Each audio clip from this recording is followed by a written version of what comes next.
السلام علیکم ورحمۃ اللہ وبرکاتہ۔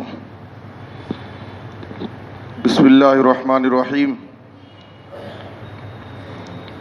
عن ابی یحییٰ صہیب بن سنان رضی اللہ تعالی عنہ قال قال رسول اللہ صلی اللہ علیہ وسلم عجبا لامر المؤمن ان امرہ کلہ لہ خیر ولیس ذلک لأحد الا للمؤمن ان اصابته السراء شکر فکان خیرا لہ وان اصابته الضراء صبر فکان خیرا لہ۔ رواہ مسلم۔ محترم حضرات، صحیح مسلم کے حوالے سے آپ حضرات کے سامنے ایک حدیث پیش کی گئی ہے۔ اس حدیث میں نبی صلی اللہ علیہ وسلم نے فرمایا مومن کا معاملہ بڑا ہی عجیب و غریب ہے، ہر حال میں اس کے لیے خیر ہے، اور یہ خصوصیت صرف مومن ہی کی ہے، کسی دوسرے کے لیے نہیں۔ اگر وہ خوشحالی میں رہتا ہے، آرام کی زندگی میں رہتا ہے تو صبر کرتا ہے تو اس کے لیے خیر ہے، اسے ثواب ملتا ہے، اور اگر تکلیف اور پریشانی میں ہے اور صبر کرتا ہے تو اس کے لیے خیر ہے، اس پر اسے اجر و ثواب ملتا ہے۔ دیکھیے، شکر گزاری ایک ہے کہ اللہ کی نعمتوں پر ہم اللہ کا شکر ادا کریں، خوشحالی میں ہیں، آرام کی زندگی ہے، نعمتوں میں ہیں، ہم اللہ کے شکر گزار بنیں۔ شکر گزاری کی ایک قسم ہے کہ تکلیف اور پریشانی میں بھی ہم اللہ کے شکر گزار بنیں۔ تکلیف اور پریشانی میں، مصیبتوں میں شکر گزاری کیا ہے؟ دیکھیے، مصیبت انسان کی زندگی میں کسی طرح کی آئے تو اس تعلق سے چار مقامات ہیں، چار قسمیں ہیں۔ ایک ہے مقام جزا، دوسرا ہے مقام صبر، تیسرا ہے مقام رضا، اور چوتھا ہے مقام شکر۔ مطلب یہ ہے کہ مصیبت اور پریشانی جب آتی ہے تو بسا اوقات انسان جزا فضا کرنے لگتا ہے، گھبرا جاتا ہے، شکوے شکایت شروع کرتا ہے، اللہ رب العالمین کی شان میں گستاخی کر بیٹھتا ہے، اور یہ جائز نہیں ہے، حرام ہے۔ دوسرا ہے کہ انسان صبر کرے، مقام صبر، اور یہ واجبی چیز ہے کہ مصیبت اور پریشانی میں آدمی صبر اختیار کرے۔ تیسرا ہے اس سے بڑھ کر کے رضا، کہ اللہ کے فیصلے، اللہ کا فیصلہ سمجھ کر کے وہ اس سے راضی ہو جائے۔ اور چوتھا جو سب سے اعلیٰ درجہ ہے، مقام شکر، کہ انسان مصیبت اور تکلیف میں بھی اللہ کا شکر بجا لائے۔ مصیبت اور تکلیف میں اللہ کا شکر ہم کیسے بجا لائیں گے؟ شیخ ابن عثیمین رحمہ اللہ فرماتے ہیں کہ مصیبت اور تکلیف میں اللہ کا شکر بجا لانے کا طریقہ یہ ہے، پہلا طریقہ یہ ہے کہ ہم اس سے بھی زیادہ بڑے مصیبت زدہ انسان کو دیکھ کر کے اللہ کا شکر ادا کریں۔ ہم جس مصیبت اور پریشانی میں ہیں، ہم اس سے بھی زیادہ مصیبت زدہ انسان کو دیکھیں، فلاں آدمی ہم سے زیادہ پریشان ہے، ہم سے زیادہ مصیبت میں ہے، ہم سے بڑی تکلیف اسے ہے، اللہ کا شکر ہے کہ مجھے اللہ تعالیٰ نے اس جیسا نہیں بنایا۔ تو انسان اپنے سے زیادہ مصیبت زدہ انسان کو دیکھ کر کے اپنی مصیبت پر اللہ رب العالمین کا شکر بجا لائے کہ مجھے اس سے بہتر تو بنایا ہے۔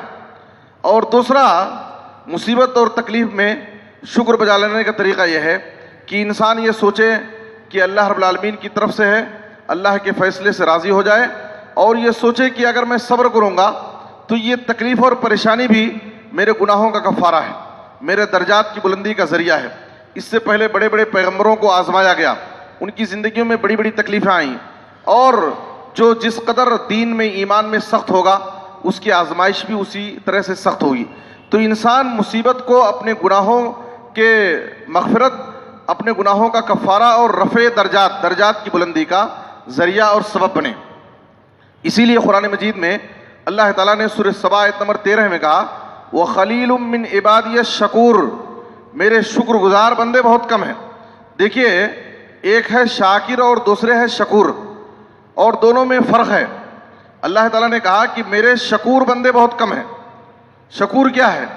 امام علامہ مناوی کہتے ہیں الشاکر من یشکر علی الرخاء والشکور من یشکر علی البلاء۔ شاکر کیا ہے؟ کہ آدمی خوشحالی میں ہے، نعمتوں میں ہے، اللہ کا شکر ادا کرتا ہے تو یہ شاکر ہے۔ اور انسان تکلیف اور پریشانی میں بھی اللہ کا شکر ادا کرتا ہے تو اسے شکور کہتے ہیں. اور قرآن میں اللہ نے کیا کہا؟ میرے شکور بندے بہت کم ہیں. اور جب عائشہ رضی اللہ تعالیٰ عنہا نے، صحیح بخاری اور مسلم کی حدیث میں ہے، آپ صلی اللہ علیہ وسلم راتوں میں لمبا قیام کرتے تھے، لمبے رکوع اور سجدے کرتے تھے. اور عائشہ رضی اللہ عنہا نے پوچھا کہ اللہ تعالیٰ نے آپ کے اگلے اور پچھلے سارے گناہوں کو معاف کر دیا ہے، پھر بھی آپ کے پیروں میں سوجن آ جاتے ہیں، اتنی لمبی لمبی عبادت کیوں کرتے ہیں؟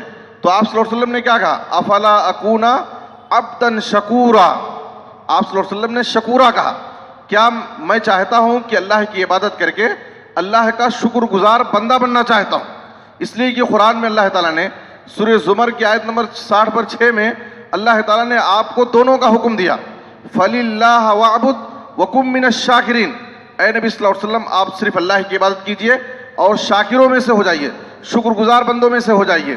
تو اس لیے نبی صلی اللہ علیہ وسلم نے کہا کہ میں اللہ کی عبادت کر کے اللہ کا شکر گزار شکور بندہ بننا چاہتا ہوں.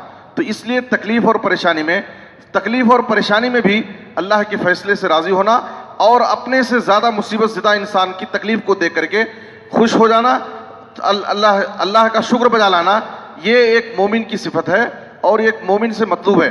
اور یہ کوئی آسان کام نہیں ہے. شکر گزاری یہ کوئی آسان کام نہیں ہے. آدمی خاص طور پر ذرا تکلیف اور پریشانی آتی ہے تو انسان ناشکری شروع کر دیتا ہے، شکوے شکایت شروع کر دیتا ہے. اسی لیے ہمیں شکر گزار بندہ بننے کے لیے قرآن و حدیث میں اللہ تعالیٰ نے، نبی صلی اللہ علیہ وسلم نے دعائیں سکھائیں. سورہ احقاف کی آیت نمبر 15 میں اللہ نے کہا، ایک دعا بتائی، رب اوزعنی ان اشکر نعمتک التی انعمت علی وعلی والدی وان اعمل صالحا ترضا واصلح لی فی ذریتی.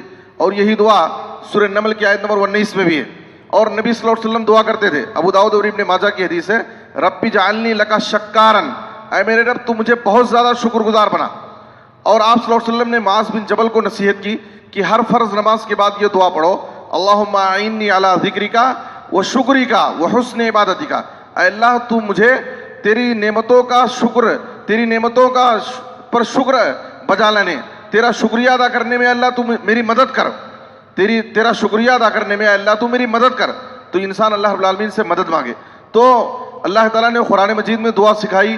نبی صلی اللہ علیہ وسلم شکر گزار ہونے کی دعا کرتے تھے اور آپ صلی اللہ علیہ وسلم نے معاذ بن جبل رضی اللہ عنہ کو بھی شکر گزار بننے کے لیے اللہ سے مدد مانگنے کی درخواست تلقین کی. تو اس لیے ہمیں چاہیے کہ ہم خوشحالی میں ہوں یا بدحالی میں ہوں، آرام کی زندگی میں ہو یا تکلیف کی زندگی میں ہو، صحت میں ہو یا بیماری کی حالت میں ہو، نعمتوں میں ہو یا غیر نعمتوں میں ہو، ہر حال میں ہم اللہ کے شکر گزار بندے بنیں اور کسی بھی حال میں ناشکری نہ کریں اور شکوے شکایت سے بچیں، جزا فضا سے بچیں. اللہ ہم سب کو نیک توفیق دے.